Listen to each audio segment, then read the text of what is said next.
My whole life I was the outcast. I was the kid who didn't fit in. I was the one in the back of the classroom that dared not speak for nervousness, for fear, for worry, for just anxiety. I never fit in anywhere. I was the kid that tried being a little hick. I tried being a little goth. I tried fitting in with all these different groups, and it never worked. I never found anywhere I fit in. There was one group that I kind of, associated with, that I called my friends, but I still never belonged, never knew, never had my people. And it was even like that with my dad. Like I didn't fit in with my dad. My dad was my dad. He didn't know how to be a dad. There's a lot behind that. And that a lot of that brought up a lot of loneliness, rejection, and things like that, and I didn't understand it. And about 13, I started to go downhill. I got diagnosed major depressive. I had lost every desire to breathe, every desire to be alive. I just wanted to go to sleep and never wake up. I hated my life. I hated who I was. I didn't know, I felt like my dad hated me, didn't love me. I wasn't good enough, all these other things. And there's so much to unpack in all of it, but I never fit in anywhere. I never felt like I belonged anywhere. And that went through my whole life. Relationships, friendships, like there was always something in me that never clicked. And I grew up in church. I was raised in church. I knew God when I was a little kid growing up. I loved God, never stopped believing in God. And when 13 hit, I fell off. And it was, when my dad's like, hey, my dad didn't love me, so I started experimenting, doing drugs, doing alcohol, sleeping around, I started early. And then because of that, I was led to believe that my God didn't love me neither. And I went through a life of absolute hell, back and forth, coming close to God, getting away from God, going back into drugs and alcohol, and just doing ungodly stuff. I hurt a lot of people that I cared about. I hurt a lot of people that I called family. I hurt a lot of people that I called friends, all because I was hurting. And I never understood. And a couple years ago, I walked into a period in my life where I really started seeking God. I'd always known him, I'd always believed in him, and I'd seen him show up in my life so many times. I knew he was real. I knew that the stuff that the church had led me to believe about, all this religious crap about when you sin, you're separated from God, that's crap, that's trash. I've experienced the truth. It's not true. Just so much of the stuff that was going on in the church, God was revealing to me that was wrong, that was lies. It was all a spirit of religion that had taken over the people. And I was one of the ones that got,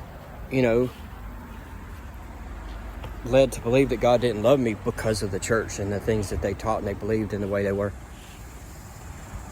But I'd say 5-6 years ago, I really started seeking the Lord and really got into digging in deep and getting closer to him and learning about him. And I did, even after I started seeking him, I still fell off.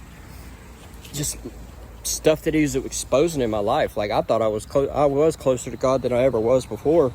And there was about 3 key people in my circle that moved away all within a month, and I relapsed because of it. And it all had to do with abandonment and stuff like that. And even through my addiction, through my relapses and stuff, God never left my side. And every time I come out of it, he restored everything. Everything, like, just came to me. God just was like, hey, here, I know why you are the way you are. A lot of the world looks at us like, hey, they're drug addicts, they're trash, don't love them, reject them, leave them alone. Ooh, no, let me hide my purse. I'm not going to talk to them anymore because they're going through problems. But God never left my side, never. Even in addiction, God was teaching me things and showing me things. Now, I wasn't close to him, no, and yes, I was sinning, and no, it wasn't okay. Yeah, I was messing up my life. But he proved to me the lie that, when we sin, we get disconnected from God, and that's not the truth. But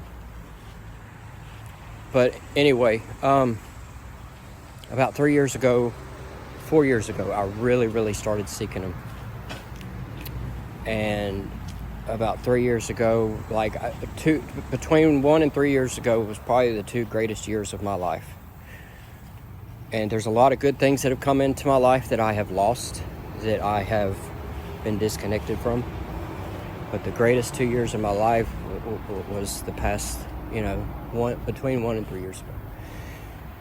And I was really, really, really seeking God, just going after him, because even after all these years, I still had no idea who I was. I didn't know who I was as a person. I mean, I knew there were attributes that I had that were of him, but I didn't know who I was. I was comfortable in my own skin, but I was still, I don't want to say lost, but I had no sense of direction. I didn't know who I was. I didn't know who I was as a person, who he called me to be. I didn't know any of that.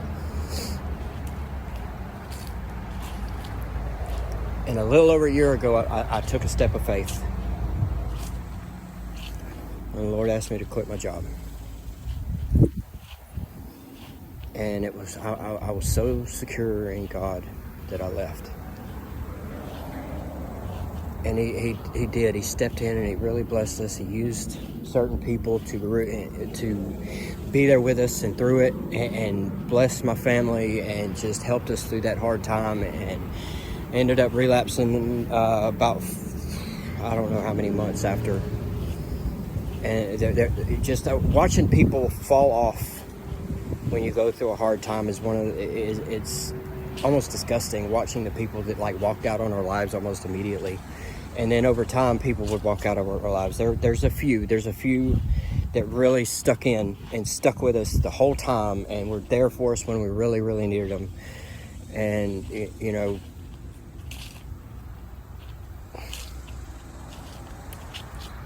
watching men and women of God, and watching the church, and just watching people just turn their backs on you when you're having a hard time in life, it is really revealing of what's in people's hearts, and why God is so hurt, and why God's so upset with the church right now.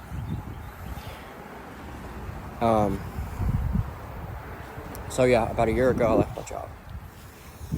And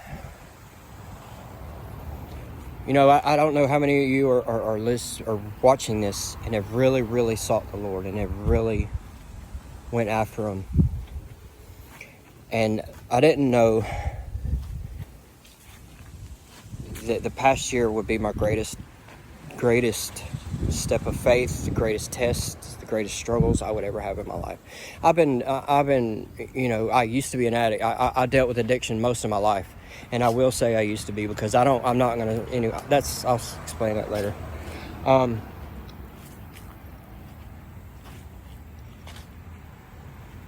I had no idea what was in store for me whenever I left my job. I thought, God was going to put me in another job. I thought everything was going to be okay, that he was going to bless me, that life was going to be great because I took that step of faith. Little did I know that was the smallest test. That was the beginning of the hardest year of my whole life. I lost everything. I lost everything but my life and my dog and a few clothes. I lost everything.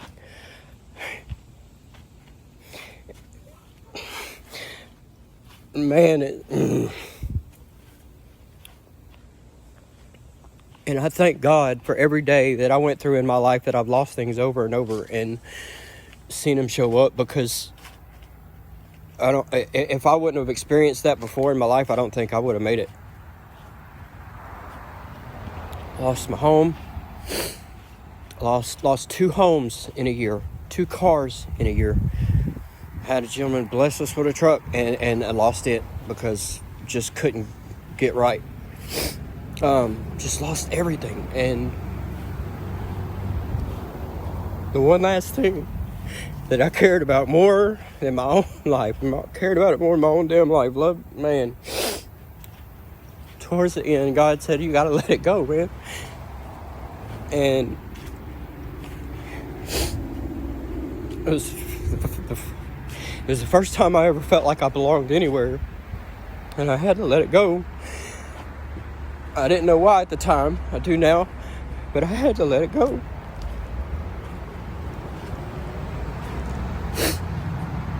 And I know I'm not the only person going through this. I know I'm not the only person out here that is going through a hard time, that is trusting in God, and you feel like your life's falling apart. But I'm telling you, your life is not falling apart.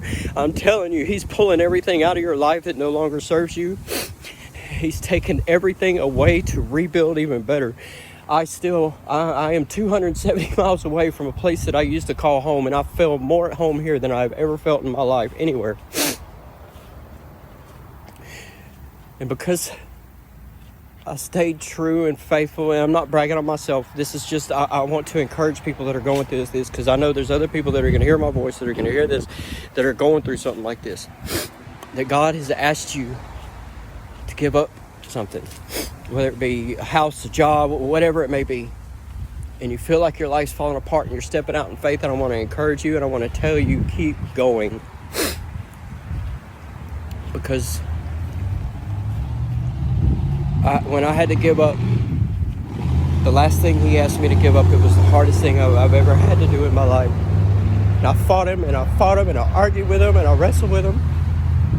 And I didn't want to, and I didn't understand. And it's like I lost 2 houses, 2 cars. I've lost kids all my life. I've lost everything, been stripped of everything. Thank God I at least have a roof over my head. I'm in a house with 8 other guys, share a room with 2 other guys. But I'm grateful. I'm thankful to God. I'd rather be that than homeless. I thank you, Lord. But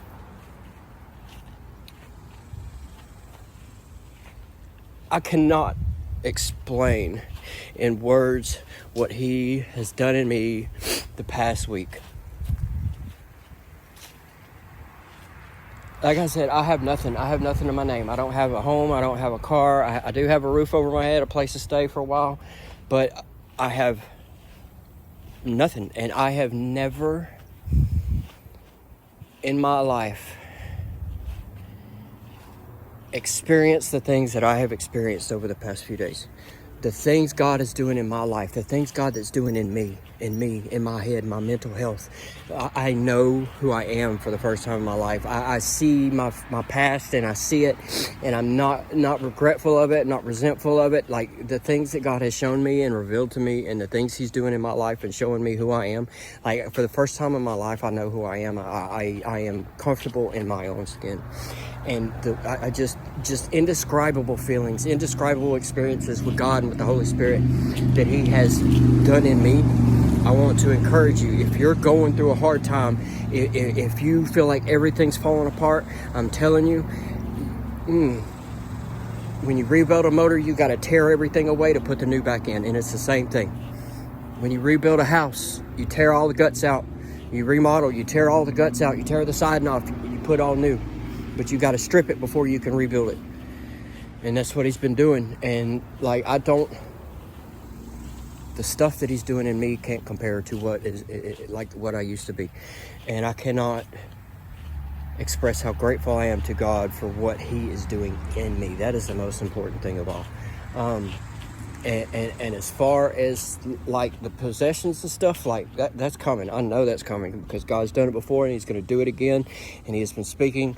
And some of you will know what I say what I mean when I say I see the cloud the size of a man's hand.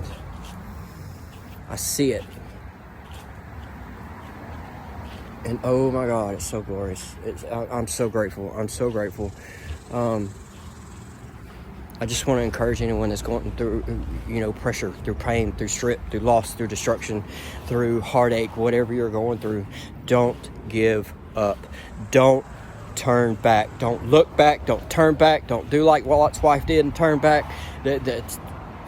It's worth it. It's worth it. It's worth it. You may feel like you're losing everything, but God's going to replace everything. I love each and every one of y'all, and there's more to come. I want to encourage y'all, just keep going. And if anybody on here is listening to this and you don't know God, or you're mad at God, or you don't know God, or you don't understand Him, or you've been hurt by religion, you've been hurt by the church, you've been hurt by people in the church because you don't understand. First of all, the people in the church are just like us. They're hurt. They don't They're not right. We're not right. We're hurt. We're damaged. We're traumatized. We've been abused. We were raised wrong. We're just as messed up as anybody else. The people in the church ain't no better or different than the people outside of the church. We just know we need help. And we know God's the one that can help us. And it's the same thing.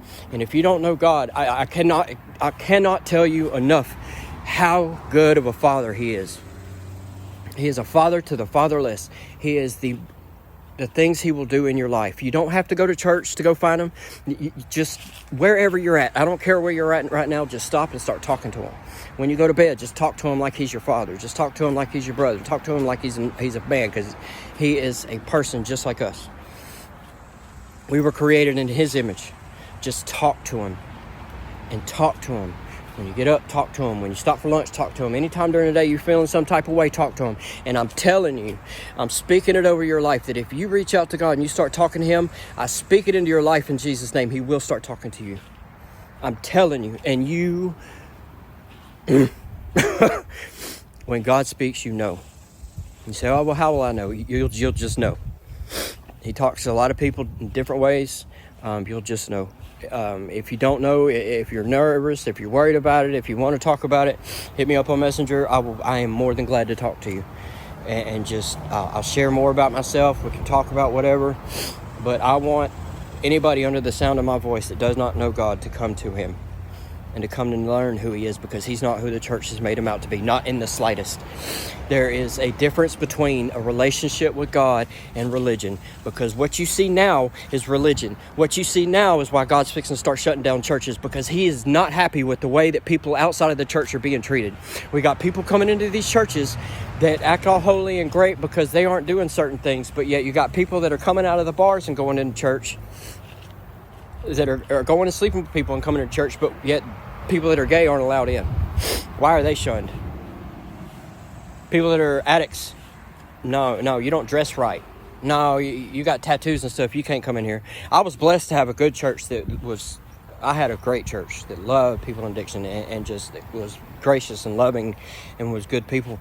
But there are so many churches out there that just shun everybody that ain't like them, and that ain't God, because God has a heart for those that are lost, that are broken, that are out there suffering, that are out there that don't know how to live their life, that are struggling, that are fighting. And the church is making it seem like God don't love them, and that is a lie. And he's tired of it, and doors are fixing to start shutting because they're not doing what they're supposed to do. We're supposed to love everybody, not who we want to, not who has a bun in their hair and wears skirts, not who doesn't have TVs in the house, none of that. Love everyone. Love thy neighbor. Not love thy good dressed neighbor, not love thy proper neighbor. Love thy neighbor. Love thy gay neighbor. Love thy drug-addicted neighbor. Love thy abusive and abused neighbor. Love thy lost neighbor. Love thy hateful neighbor. Love thy black, white, Mexican, brown, whatever color neighbor. They're your neighbor. Anybody next to you is your neighbor. No matter where you go, whether you're on the bus, whether you're in the store, no matter where you're at, they're your neighbor.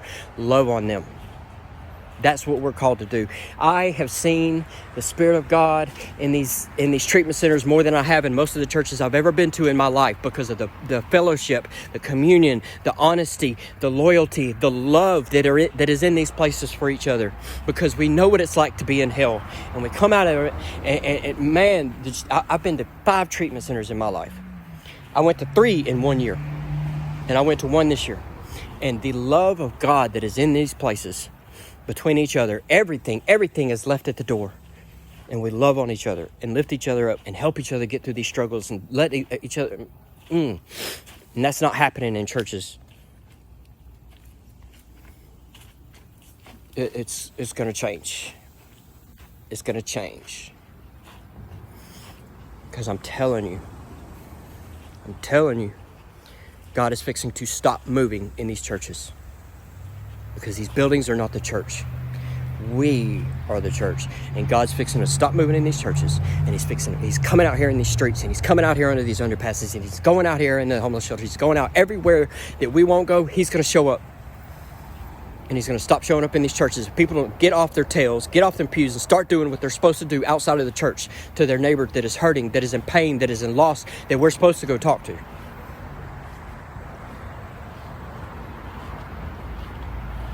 God is not who many people believe he is. He is a God of love. He is love. That encompasses his very being is love. And if you don't know him, if you want to know him, message me. I'll talk to you. I'll sit and have a conversation with you. I love on you, and I just want you to know that you are loved. No matter what happened in your life, no matter what you've done. It doesn't matter what you've done. Doesn't matter if you've been addicted to drugs. Doesn't matter if you've been sleeping around with everybody your whole life. God doesn't see. Yes, there's sin, but he sees why. He sees the trauma. He sees the heartache. He sees the pain. He sees the loneliness. He sees the abuse. He sees all that. And he knows why you are the way you are, and he loves you. And he says, come as you are.